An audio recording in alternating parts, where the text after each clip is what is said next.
That wascally president's at it again, embarrassing the nation. This time spying on our allies. Why President Bush? Oh, wait. That was President Obama? Why this is a problem. Next on Get Right with Lenny McAllister. Starting right now. Get Right with Lenny McAllister. Why, you rascally women. The way we help bring back America and we build the bridges and bring people together is by making sure we hold everybody accountable in a 360 fashion. So let me close with this. Yes, there is a change that we can believe in, but it will never come from a politician or a government program.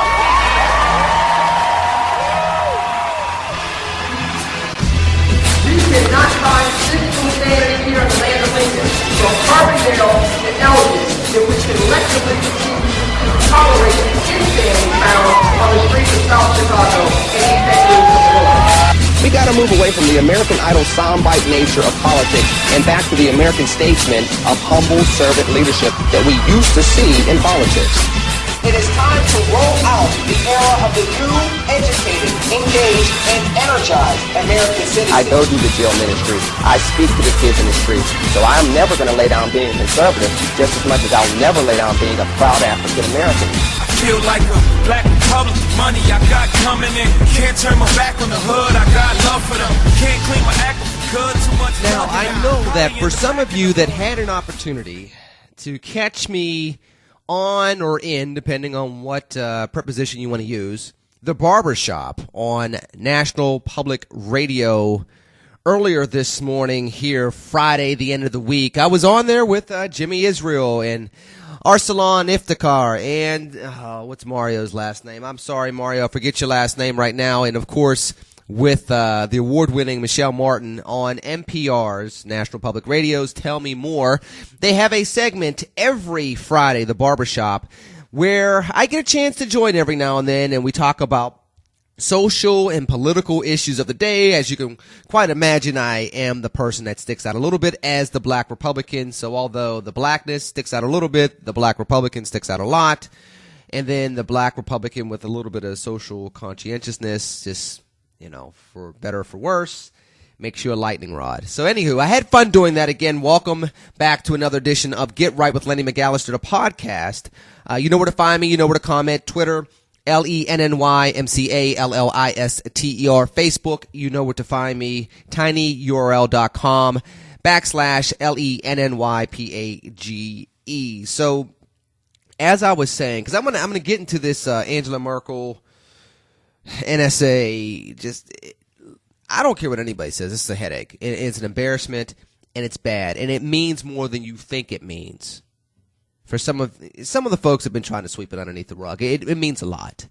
And for those of you, and this is where I was going with it, for those of you that listen to the barbershop segment of National Public Radio's Tell Me More, whether you found the resegment broadcast on the LennyMcAllister.com website, or if you had an opportunity to hear it live in your city, or you heard a rebroadcast on the NPR.org website, or anything along those lines, I apologize. But I have to say it again. This is where I'm going to start with this.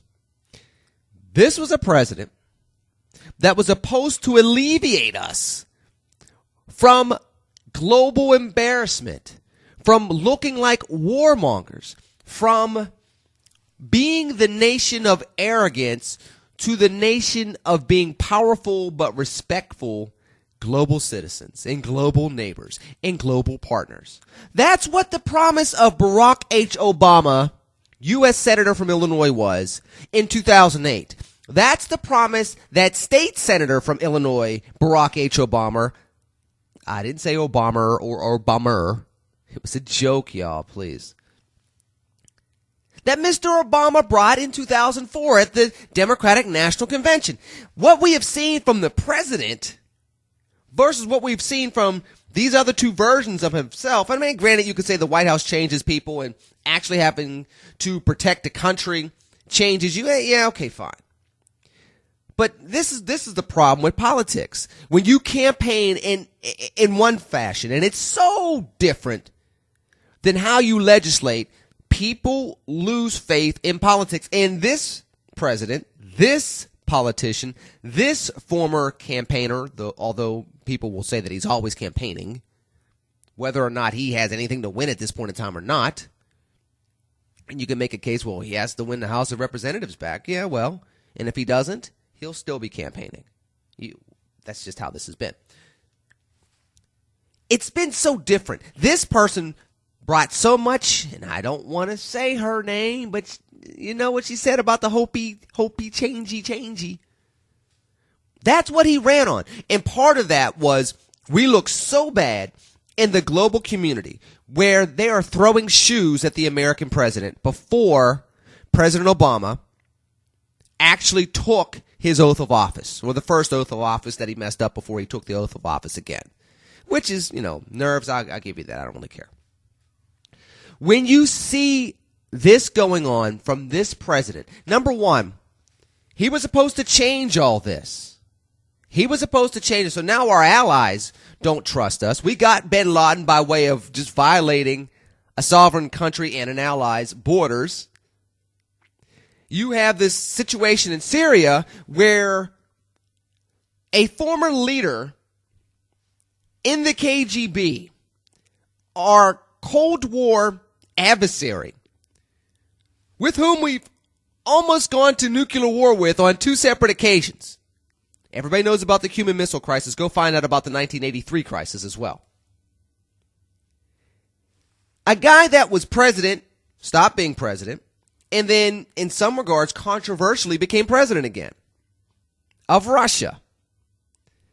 A guy we don't like, we don't trust. A guy that's backing the Syrian government.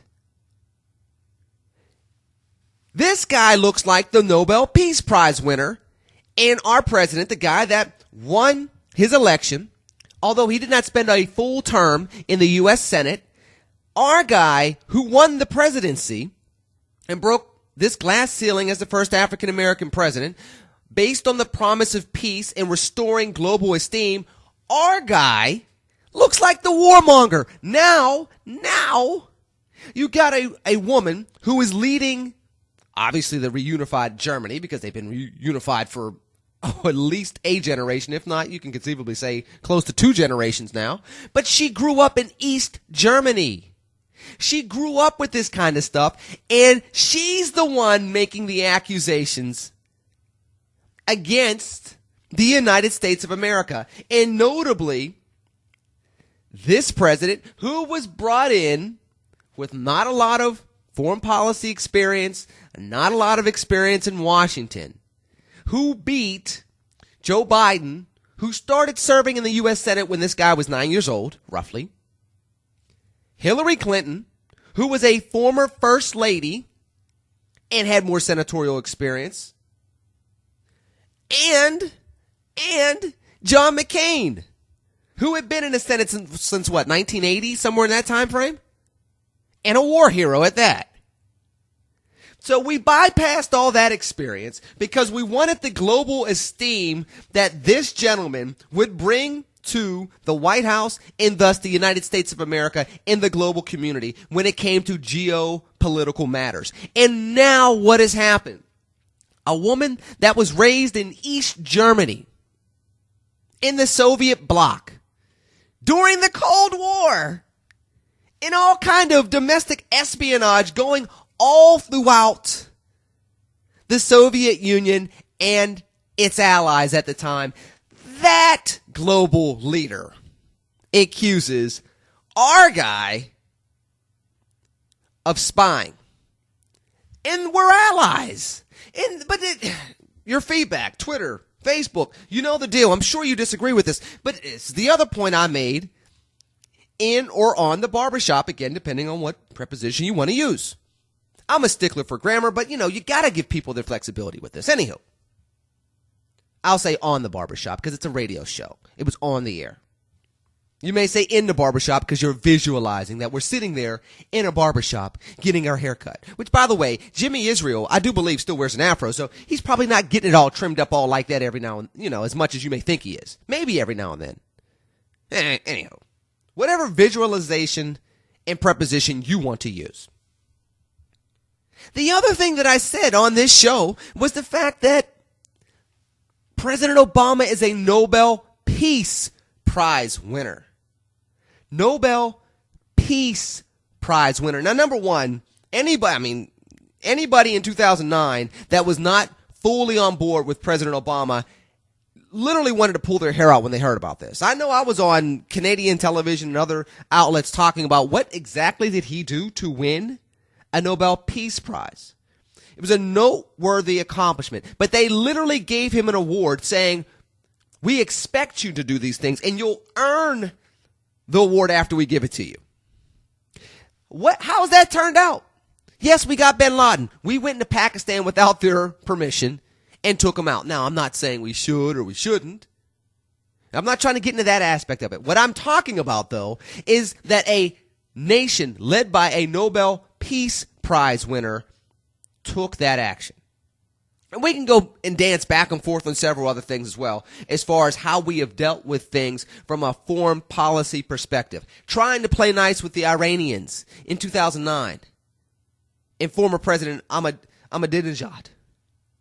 Not Amadeus, Ahmadinejad. That didn't work out so well.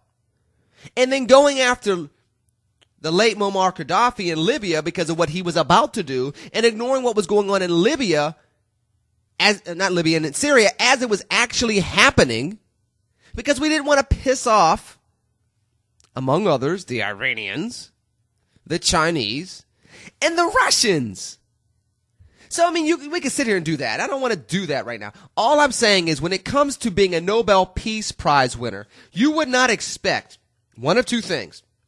The first one I won't grant you because I'm not naive, but I'll say it anyway. The first one is you wouldn't expect a Nobel Peace Prize winner to lead a government that would do this to its ally. I'm not that naive. I think that they're going to do some type of surveillance, and I think they're doing the surveillance on him as well. So, okay, fine. You use a cell phone, you're at risk. But more importantly, and I think you can believe this, that a Nobel Peace Prize winning head of state that was elected to change the tone of how the United States looks in the global community when it comes to geopolitical matters would not allow itself to be so sloppy or so obsessed in getting information from allies that they take unnecessary risks so that the optics goes down this path. That's the problem.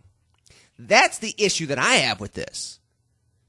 If everybody does it, I actually believe that. Everybody does it, and I don't have that much of a problem with it. But the optics is bad when your Nobel Peace Prize winning president who was elected to change the tone of this in the global environment, the global geopolitical realm, to make America look more like an honest broker, look like more of a fair partner. Although we're more powerful than other nations, we come across as being an equal global citizen. The perception of that is shot when you do these types of things, get caught in these type of regards. And I tell you this.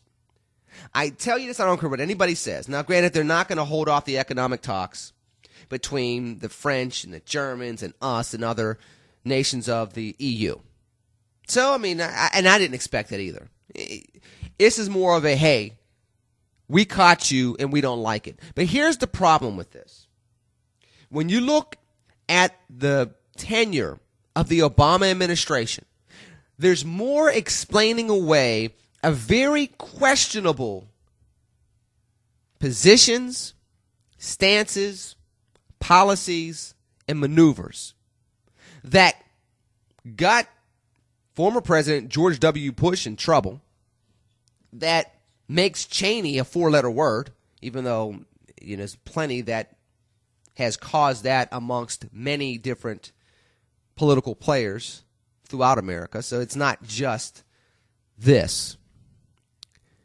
When you look at the types of things you're seeing from this administration, again, NSA still looks bad. We haven't even talked about the IRS. We've talked about Obamacare, but it was not that long ago that we were talking about how the IRS was being abused by the administration by way of using it as a tool of oppression against Tea Party groups during the re-election campaign in 2012. So you got NSA, you got the IRS Now you got us spying on our allies and getting caught doing it. You got caught with the IRS. You got somebody whistleblowing with the NSA, spying on and looking at innocent American emails and correspondences amongst everyday Americans. When you look at this president's tenure, and I usually don't buy into this, so this is one of the few times you'll hear me say it. When you hear about this president being called a Chicago politician in the Chicago way and all that other jazz, there are certain things that when people say it, you get a certain imagery, and that's what they're going after. But then you have to look and ask yourself, is this really a valid analogy? And more often than not, I've heard this about President Obama. Well, it's the Chicago way. How it's not. It's nice to say, it's politics. They do politics better in Chicago than they do in most other areas. They're more cutthroat in Chicago than they are in most other areas. They ramrod the Democratic machine down people's throats more in Chicago than they do in other places. But, certain things that people say is the Chicago way that this White House has been doing, it's like, no, it's not. However, with this surveillance, with the domestic punishment system that's been in place in some regards. Again, I go back to the IRS of 2012, and I know some of you, if you disagree, tell me, but I know you probably disagree with this thought of this. And yeah, I will get to your comments Monday, I promise. But this came out today, and I wanted to address it.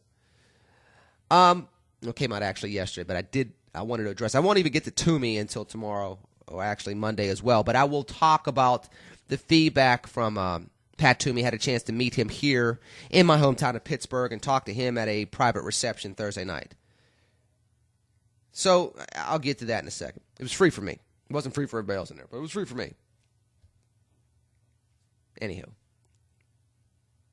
All I'm saying is, when it comes to how this administration explains away the need for surveillance of everything around it, from give us all of your information on Obamacare before we even let you see a plan, which is a HIPAA violation.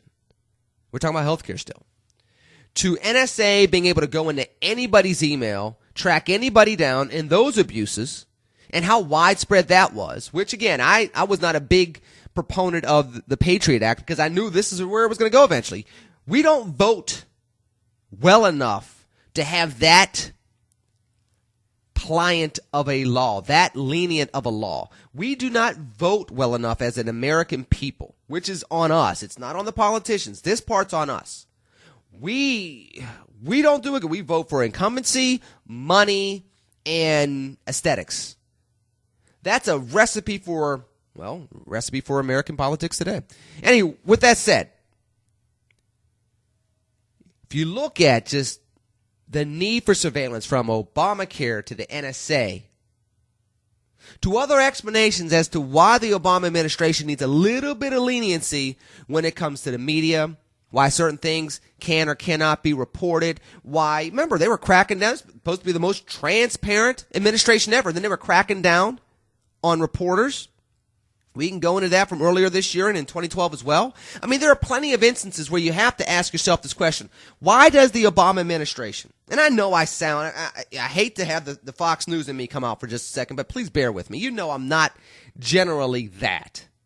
But when I read I'm sorry, this lends this type of argument credibility. Why does this administration need so much information where it seems to have no problem with spying on its allies? It has no problem spying on the American people. Now, it's not an Obama thing. If President Bush were doing this, and in some regards people could say this was happening right after 9/11, I got a problem with it too. You're never going to be able to keep us but so safe as an American government. The truth of the matter is, when you are given liberty and freedom, you also have the freedom to do harm. You have the freedom to do evil. You have the freedom to bring about pain. That's the unfortunate aspect of the human condition about free will that God gave us, which, by the way, remember, the Constitution is protecting God-given rights, not rights given by the founders of the United States of America. I think even some conservatives, even some Republicans forget that point. So even if George W. Bush were doing what's going on in 2013 or what has been going on throughout the Obama presidency, I'd have a problem with that as well. Because again, it's about the protection of God-given rights, which means that because there is free will, there are certain things that you just cannot protect against because somebody else's free will may impede upon yours and attempt to bring about bodily harm, emotional harm, spiritual harm, and the like. But you got to ask yourself this question as I close. Why does this administration feel the need to try to accumulate so much information so often? Before you could at least say it was because he was running for re-election. I could say that all the way up through 2012. You need emails. You need phone numbers. You need demographic information. You may need even shopping information in order to be a good campaigner. But at this point in time, we are going into 2014. We're spying on our allies.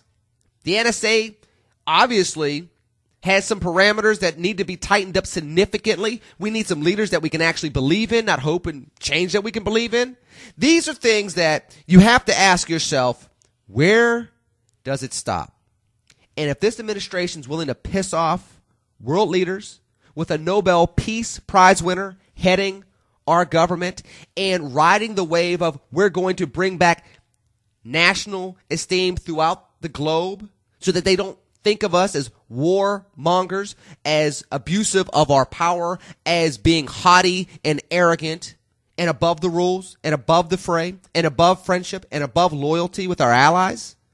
If that's the wave that he rode to get into office, then where does it stop with this administration before January 2017?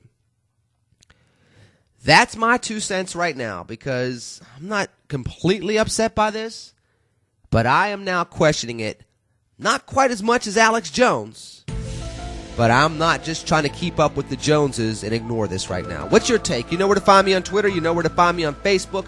We'll talk about Toomey. We'll talk about your questions. We'll talk some more. You know I love you. Thank you for joining me here once again on Get Right with Lenny McAllister. I will talk to you after the weekend. In the meanwhile, stay warm, be blessed, and stay safe. TCNGB. Take care, and God bless.